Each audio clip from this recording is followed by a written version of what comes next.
Okay, hi, I will be describing the process of stellar evolution in small stars, medium stars, and large stars. So, the process of stellar evolution describes the entire lifespan of a star from its formation in a nebula to its eventual explosion. If it is a large star, it will turn into a neutron star or a black hole, or if it is a small star, it will turn into a white dwarf, eventually becoming a black dwarf and stopping emitting light completely. I'm going to begin with a small star's formation from its beginning as a nebula to its end as a black dwarf. So out of all the stars, small stars live the longest. They can live up to several billion years as they burn fuel much more slowly than the larger ones. Nebulas form protostars, and protostars' cores are not yet hot enough to undergo nuclear fusion, so they are not technically considered stars. These protostars can form into small stars or large stars, which have very different stellar evolution pathways. If a small star is formed, it will begin by undergoing nuclear fusion in its core. Once the star begins forming nuclear fusion inside of its core, it will become defined as a star.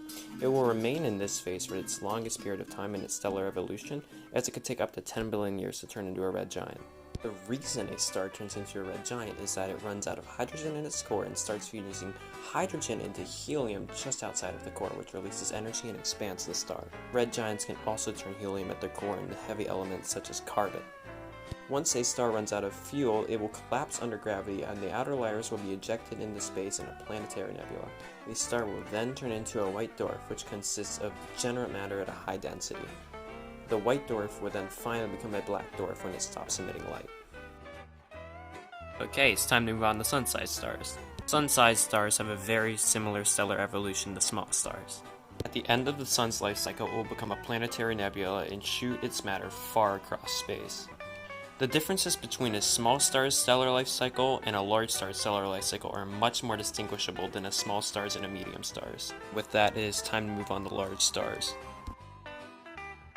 Large stars have a much lower lifespan than small stars as they emit their energy much more quickly. Large stars can run out of fuel after only a few million years compared to that of small stars, which can last billions of years. Large stars' stellar life cycles also begin in nebulas. Protostars are also formed from the planetary nebula, which, as I stated earlier, can form small stars and large stars, and in this case we'll be talking about a large star. Once large stars begin nuclear fusion, they also enter their longest life cycle. A large star will eventually become a red supergiant after it exhausts its hydrogen fuel and evolves off the main sequence and transitions to fusing helium within its core. As a large star becomes a red supergiant, its radius expands, which causes its temperature to drop significantly. Certain elements, even such as iron, could end up being formed inside of their cores. Red supergiants, on average, are 3 times larger than red giants. When a large star has burnt out most of its fuel, there is a gravitational collapse. This lowers its volume and heightens its temperature, which makes thermonuclear fusion emit great force and a giant explosion in the form of a supernova. About 75% of the star's mass is ejected into space in the supernova. The remainder of the core can either turn into a neutron star or a black hole.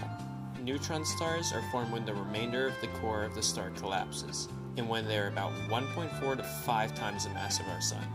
Neutron stars' cores have such powerful gravity that most positively charged protons and negatively charged electrons in the interior of the star combine into uncharged neutrons. Neutron stars produce no heat, they can spin very fast and gradually slow over time. Black holes are formed when the remainder of the core of the star collapses, and when they are greater than 5 times the mass of our Sun. Black holes are regions in space where gravity is so strong that no particles or electromagnetic radiation can escape. Supermassive black holes emit plasma across the cosmos thousands of light years. Black holes can be the size of a city to 21 billion times the mass of our Sun. And that's where Dr. Bell comes in, but unfortunately I do not have the artistic ability to draw a picture of him, so...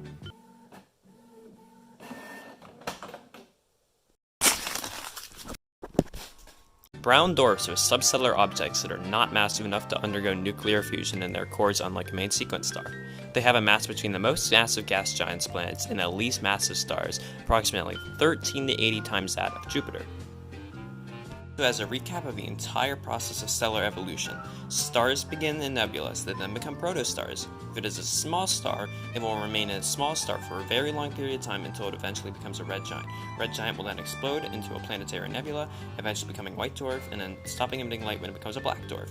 If it becomes a large star out of a protostar, it will become a red supergiant, eventually exploding in a supernova, which leads it to either being a neutron star or a black hole.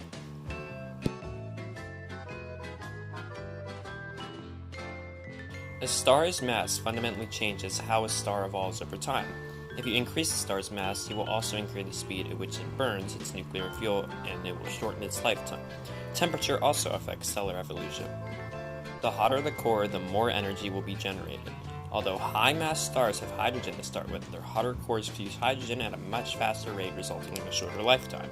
The hottest stars are blue, followed by white, yellow, orange, and red. Blue stars are about 25,000 Kelvin.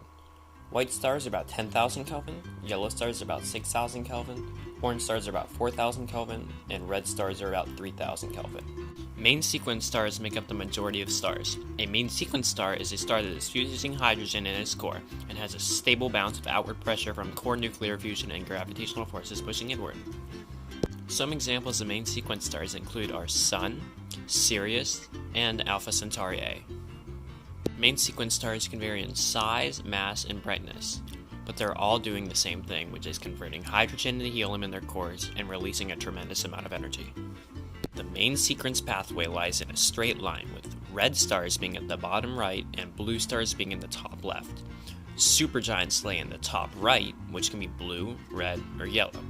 White dwarfs lay in the bottom left, as they do not produce as much light and are mostly degenerate matter. Some examples of supergiants include Betelgeuse and Rigel. Our Sun is a mostly normal star, which means it will most likely become a planetary nebula and eventually fade into a black dwarf.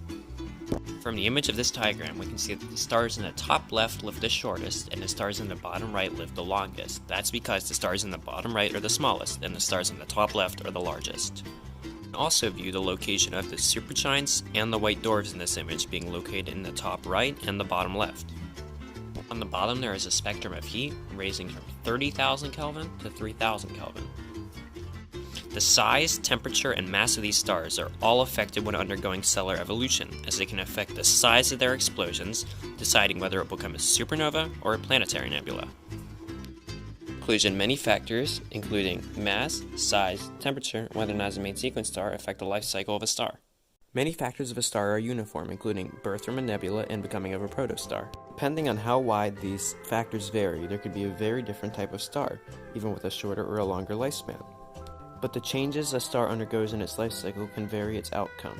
There are many different types of stars in the universe, including some stars that are main sequence and some stars that are not main sequence.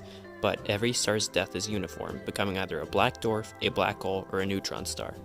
But the uniform death of each star will eventually turn into a black dwarf, a black hole, or a neutron star. The variability of stellar evolution is just one of the reasons we have a very diverse universe.